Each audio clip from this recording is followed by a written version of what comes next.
amigos, gracias por continuar en la sintonía de Telemar. Seguimos con nuestro espacio de entrevistas y para ello vamos a dialogar con el doctor Alberto Silva. Él es médico especialista en imagenología, diagnóstico y terapéutica y asimismo especialista en tomografía computada del cuerpo y PET-CT. Con él vamos a hablar acerca de esta innovadora forma de poder tratar el cáncer de mama, el cáncer que es una de las principales causas de muertes en el país, y el cáncer de mama pues específicamente para mujeres, para lo cual se han llevado a cabo campañas de diferente índole, tanto en concientización para poder prevenir y atacar también esta enfermedad mortal como es el cáncer de mama. Doctor, bienvenido a nuestro espacio de entrevistas. Buenas noches. Hola, muy buenas noches. ¿Cómo están? Muchas gracias por el espacio. Doctor, estamos hablando de que la tecnología PET-CT es de alguna manera una aliada para poder combatir adecuadamente el cáncer de mama, pero ¿en qué consiste? ¿Qué es exactamente? Bueno, la tecnología de PET scan o PET-CT es principalmente para realizar el diagnóstico y la valoración de pacientes que ya tienen un tumor. En este caso, en pacientes que tienen cáncer de mama, lo que hacemos es valorar qué tan extendido se encuentra el tumor y dependiendo de la extensión o del estado en el cual se encuentra el tumor al momento que nosotros estamos realizando el estudio, eso va a variar mucho el tratamiento y el manejo del paciente, porque mientras más información tenemos del tumor y mientras más exactos somos en cuanto en dónde se encuentra localizado, mucho mejor va a ser el tratamiento y el manejo del paciente. Ese precisamente a veces es el factor por el cual las enfermedades o este tipo de tumores, cuando se los tiene y no se logran identificar a tiempo o de alguna manera no se logra saber con exactitud cuál es la magnitud del mismo, dar un tratamiento eficaz y adecuado es completamente más complejo. ¿Cómo es entonces que llegamos a usar esta tecnología? ¿Cuál sería un indicio o un indicador para poder ya empezar con este tratamiento? ¿Tiene que ya la persona estar diagnosticada con el cáncer? Sí, efectivamente lo que necesitamos para realizar el estudio es primero una valoración por el médico especialista o el médico oncólogo, en este caso en pacientes que tienen cáncer, y una vez realizada la valoración nos emiten una solicitud para realizar el estudio. El estudio es un estudio de imagen en el cual se valora todo el cuerpo y no solo vamos a valorar dónde se encuentra el tumor, sino también la extensión del mismo o posibles sitios de extensión, principalmente en otros órganos, ya sea en huesos, en los pulmones, en el hígado, que son sitios que habitualmente se pueden dar metástasis. Entonces el objetivo del estudio es valorar todo el cuerpo para ver qué tan extendido se encuentra el tumor y así nosotros poder dirigir bien el tratamiento para que no exista ninguna falla en cuanto al tratamiento o al manejo adecuado que tiene que tener ese paciente por toda la información que tenemos del cáncer en ese momento.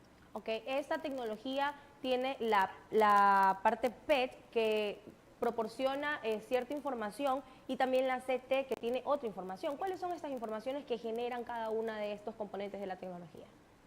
Perfecto, la parte de CT, que es la tomografía computada, involucra principalmente imágenes anatómicas. Es como tomar una foto al momento en el cual nosotros estamos adquiriendo la imagen y vemos ya sea tumores o lesiones nodulares o nódulos, dependiendo de cómo se encuentren, y principalmente lo que valoramos ahí es su forma, su tamaño. Entonces lo que nosotros vemos con la tomografía computada son hallazgos anatómicos del momento en que nosotros estamos examinando. A diferencia de la tecnología PET, que es un estudio de medicina nuclear, ahí nosotros lo que vamos a valorar es el metabolismo de las células. ¿Cómo lo hacemos? Lo hacemos principalmente inyectando un radiofármaco, que lo hacemos a través de la vena, y por ese radiofármaco nosotros vemos cómo se distribuye en las diferentes células, principalmente en las células tumorales, e indirectamente o directamente podemos valorar cómo se encuentra el metabolismo de las células. El hecho de valorar el metabolismo nos ayuda a detectar estas células cuando están más pequeñas o cuando el tumor es más pequeño, porque siempre empieza alimentándose un poco más y luego este crece de tamaño. Entonces, si solo viéramos las imágenes de tomografía computada, tendríamos que esperar más tiempo para detectarlo. En cambio, aquí nosotros vemos cuando está en un estado inicial, cuando está recién empezando su incremento del metabolismo, y eso nos ayuda a detectar lesiones en un estado inicial o cuando son más pequeñas. Es decir, que al fusionarse estas dos tecnologías se obtendrían mejores resultados para poder darle tratamiento a esta enfermedad. Sí, efectivamente, el hecho de no son estudios, bueno, son estudios relativamente diferentes y cuando los fusionamos tenemos mucha más información, no independientemente uno y del otro, sino que la fusión nos permite localizar adecuadamente las lesiones y también valorar la parte del metabolismo, y cada uno de las modalidades de este estudio nos permite Nos da mucha más información que por sí solas. Usted ha mencionado algo muy importante y es el hecho de tratar a tiempo. Pero ¿qué ocurre cuando un paciente ya llega en estado de metástasis? Explíquemos también un poco qué es la metástasis y en este caso ya los tratamientos podrían darse o cuál sería en específico un tratamiento para una persona que ya llega con una metástasis avanzada.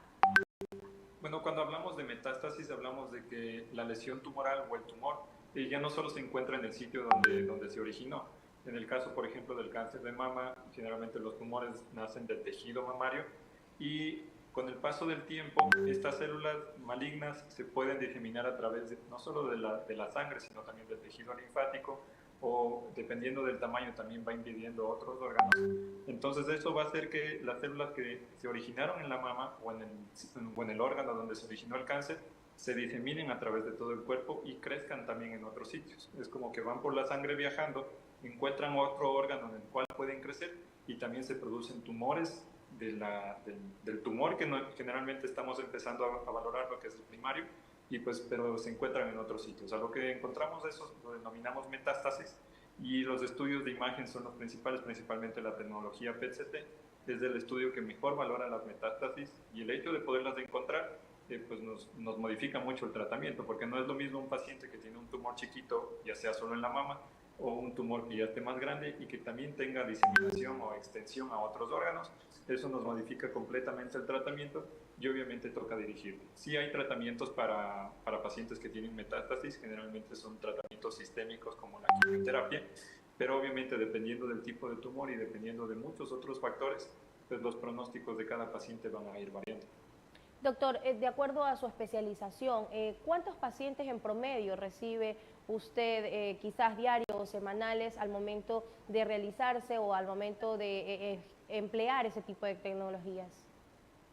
Bueno, actualmente estamos realizando un tope que es máximo de 8 pacientes debido a que tenemos que abastecernos de un radiofármaco que tiene una vida media, entonces no lo podemos utilizar a largo plazo, lo tenemos que utilizar cuando nos llega y el tope que podemos realizar es de 8 pacientes. Entonces cada día podríamos hacer un tope de 8 pacientes y obviamente hacemos los días que tengamos disponibles radiofármaco. ¿Cuál es la preparación que tiene que tener el paciente también para poder acceder al uso de estas tecnologías? Bueno, lo principal y lo más importante es la solicitud médica, porque no hacemos estudios sin una solicitud médica o una valoración previa por el médico especialista. Una vez que ya tengamos la solicitud médica, le solicitamos a los pacientes que nos ayuden con ayuno de 6 horas del día del estudio y el día anterior sí les pedimos a los pacientes que nos ayuden con una dieta baja en carbohidratos y también no realizando ejercicios extenuantes, porque eso nos puede modificar un poco las imágenes que nosotros adquirimos del PET. Doctor, ¿existe algún tipo de contraindicaciones para los pacientes que se realizan ese tipo de estudios? ¿Quiénes no podrían acceder a ellos y por qué?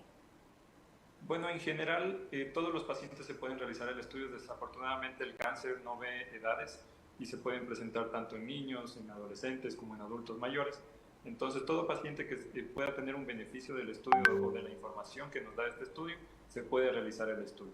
Entonces, no hay una contraindicación por el radiofármaco que nosotros inyectamos, porque este radiofármaco únicamente es basado en azúcar, es un poco en glucosa, y sí tenemos unas consideraciones en pacientes diabéticos en donde les solicitamos, les averiguamos qué medicamentos están administrándose, principalmente la insulina, y hay que modificar un poquito el tipo de administración de la insulina para que no nos altere tampoco el estudio. Pero son consideraciones, más no contraindicaciones como tal. Doctor, ¿qué ocurre en el caso, por ejemplo, de mujeres embarazadas en periodo de lactancia e incluso por el tema de la glucosa que usted mencionaba? Surge la incertidumbre y la inquietud también de las personas con diabetes. ¿Qué ocurre en estos casos? ¿Cómo se trabaja con ellos? Bueno, sí, la glucosa que nosotros administramos, si hablamos en cantidad, es relativamente pequeña, así que no va a influir directamente sobre el metabolismo que tienen los pacientes, principalmente los pacientes diabéticos. Entonces no hay ninguna contraindicación. Como les mencioné anteriormente, se consideran algunas cuestiones como son los medicamentos que están tomando los pacientes diabéticos, de eso sí, y lo tenemos que modificar un poco. Cuando tenemos pacientes embarazadas, siempre tenemos mucho cuidado porque el estudio que nosotros hacemos y el radiofármaco emite un poco de radiación. Entonces, siempre el feto y también en niños chiquitos son mucho más susceptibles a la radiación a diferencia de un paciente adulto. Entonces, no es una contraindicación como tal, pero es muy raro que solicitemos este tipo de estudios en pacientes que tienen estado de gestación. Cuando están en periodo de lactancia, sí tenemos también las consideraciones de que a lo mejor no hace falta realizarse el estudio porque tiene que estar muy cerca del bebé y esa persona que le inyectamos el radiofármaco, también sale el radiofármaco a través de la leche materna. Entonces, si se realiza el estudio, nada más les pedimos a los pacientes que se saquen la leche antes del estudio para tener disponibilidad de leche materna para el bebé. Y luego del estudio, pues por lo menos no darle la leche y no estar cerca del bebé en un transcurso de aproximadamente 24 horas.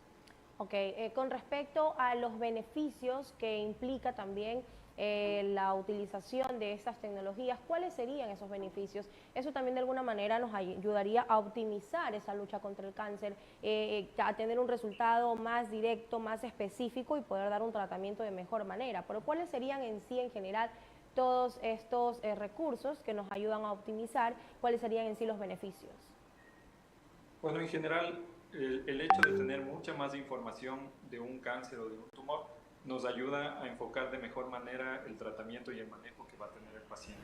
Entonces podríamos evitar cirugías que a lo mejor no eran necesarias o podemos evitar realizar tratamientos que no son necesarios porque el hecho de tener una información más exacta y más precisa del tumor en el momento que nosotros estamos realizando el estudio nos ayuda a enfocar de mejor manera todo lo que es el tratamiento y también el manejo del paciente. Entonces la información es vital para poder iniciar un tratamiento y el manejo del paciente y mientras más información tengamos podemos evitar tratamientos innecesarios o tratamientos que a lo mejor el paciente no salga tan beneficiado de los mismos. Ok, doctor, en este caso, entonces, ¿cómo pueden las personas acceder a este servicio o este tipo de tecnologías? ¿En qué ciudades se encuentran? ¿Dónde localizarles? Obviamente usted manifestaba que todo esto era previo a una orden médica, sin embargo, ¿cómo poder acceder a ese tipo de tecnologías? Bueno, nosotros tenemos nuestro centro acá localizado en la ciudad de Quito. Nos encontramos en el Hospital de Especialidades Axis. Tenemos el primer equipo con tecnología digital aquí adquirido en el Ecuador y pues nos pueden ubicar buscándonos en redes sociales si desean a través de @PETscanEcuador o si me permite también dar el teléfono de WhatsApp que es 096 30 18 922. Nos pueden ayudar con enviándonos información, enviándonos sus recetas o solicitudes para poder organizar la cita. Si hace falta pues alguna duda o alguna inquietud que tengan sobre el estudio, también la podemos resolver a través de ese medio. Doctor, con la importancia que tiene ahora la prevención del cáncer y con todos los diferentes indicativos que se han dado a la ciudadanía, a los ecuatorianos y al mundo entero en general para poder prevenir esta enfermedad o en su defecto detectarla a tiempo, ¿qué mensaje podríamos dejarle a los esmeraldeños, a las mujeres esmeraldeñas en este caso? Bueno, lo primero y antes que nada es la prevención. Toda la parte del mes rosa y toda la parte de lo que es concientización es muy importante. No hay mejor enfermedad que la que no tenemos, así que mientras la podamos evitar o si la podemos detectar en un estadio temprano, es mucho mejor. Los estudios de mamografía y ecografía no se reemplazan y pues se tienen que continuar haciendo dependiendo de las sugerencias que le hace su médico, así que siempre hay que acudir al médico, a los chequeos médicos de rutina y pues obviamente realizarse los chequeos y principalmente imágenes de la parte de la mama que son importantes para detectar las lesiones en estado inicial o muy pequeñitas. Muchísimas gracias, doctor, por su intervención en esta noche y por la importante información. Muchas gracias por el espacio, igualmente buenas noches. Estuvo con nosotros el doctor Alberto Silva, él es médico especialista en imagenología, diagnóstica y terapéutica y asimismo también especialista en tomografía computada del cuerpo y PET-CT. ¿Cómo ayuda la tecnología PET-CT pues, para combatir adecuadamente el cáncer de mama? Es la identificación de los tumores en el cuerpo con una fusión de las tecnologías que permiten identificar este tipo de problemáticas o ese tipo de enfermedades en una etapa inicial o en una etapa avanzada conocida pues, como metástasis. Su estudio pues, se encuentra en la ciudad de Quito y las personas pueden buscarlos a través de las redes sociales una vez que hayan tenido pues, una orden para poder ejecutar ese tipo de tratamientos, ese tipo de tecnologías. Nos vamos a una pequeña pausa comercial, al volver tendremos más información para ustedes, ya regresamos.